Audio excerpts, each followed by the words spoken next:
IMF के साथ जो रिव्यू मिशन आ रहा है, FBR का जो सेट टारगेट है वो पहले ही एम्बिशियस था और उसमें अब जो शॉर्टफॉल एक्सपेक्टेड है उसको देखते हुए और फ्लड की सिचुएशन को देखते हुए IMF रियायत दे देगा, जैसे गवर्नमेंट सोच रही है कि जी रियायत ले ली जाए टारगेट को, और साथ ही साथ रिवाइज की जा रही है GDP ग्रोथ रेट को 4.2 से, ये किस हद तक रिवाइज होगी?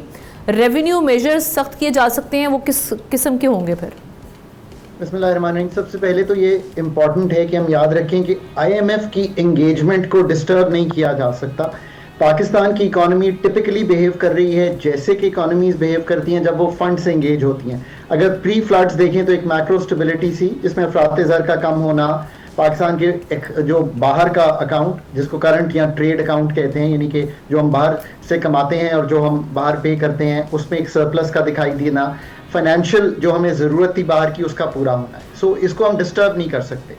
अब आप आ जाइए कि अब जो आपका सेकंड रिव्यू होने जा रहा है वो किस चीज़ पे बेस है, पहले तो इसको समझना है। वो उन स्ट्रक्चरल बेंचमार्क्स पे बेस है और आपके बिल्कुल को एंकर ने सही बात की, उसमें पहले जाकर देखें कि सारे स्ट्रक्चरल बेंचमार्क्स पूरे हो गए।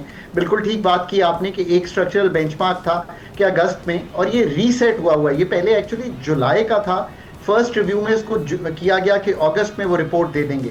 अगर रिपोर्ट आ गई है तो पब्लिश कर दें, मतलब आई एम श्योर कि अथॉरिटीज़ इस वक्त भी वो सोच रही होंगी। प्राइवेटाइजेशन पे कई बेंचमार्क्स हैं, मसलन वो स्ट्रक्चरल तो नहीं है पर हमने कहा कि अगस्त में हम प्राइवेटाइज कर देंगे PIA को। फिर इसी तरह डिस्कोस पे कुछ चीज़ें हैं वो सारी देख लें। फिर आपके एक मैक्रो इंडिकेटर्स हैं जिसका आप जिक्र कर रही हैं। एक्चुअली IMF ने कभी भी 4.2% की ग्रोथ जो है उस पर एग्री नहीं किया था।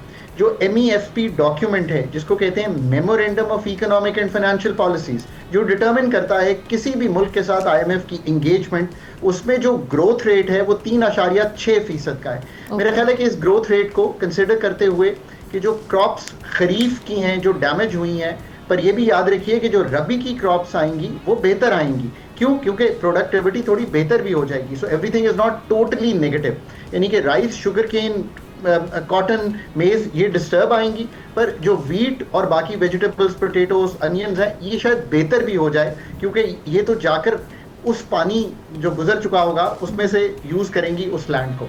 अच्छा, इन्फ्लेशन आउटलुक तो ये 3.6% दिया है। आई थिंक ये 3 के करीब आ जाएगा अगर आप मुझे पूछें तो, बिकॉज जो अब क्रॉप डैमेज आएगा उसको देख लेते हैं, फिर इकोनॉमी जनरली स्लो होगी, पर कुछ इंडिकेटर्स बेहतर भी हैं। अगर आप जुलाई के देखें इंडिकेटर्स तो उसमें जो लार्ज स्केल है उसमें कुछ गाड़ियों में पिकअप दिखाई दे रहा है, यानी कि गाड़ियों की सेल बेहतर हुई है, कुछ सीमेंट की सेल भी पिकअप की है।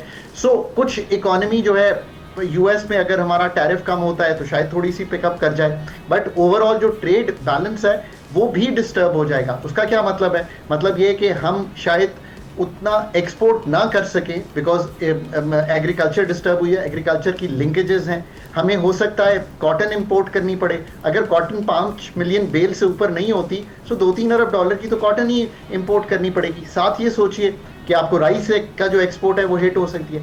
इन्फ्लेशन जो कि पहले सोचा जा रहा था कि 5 से 7% है, वो बढ़ सकती है इससे। क्यों? क्योंकि एक फूड का जिसे कहेंगे शॉक आ सकता है, but global commodity prices generally benign है, तो 22 जैसी सिचुएशन नहीं होगी। सब्सक्राइब करें और बेल दबाएं ताकि कोई खबर रह न जाए।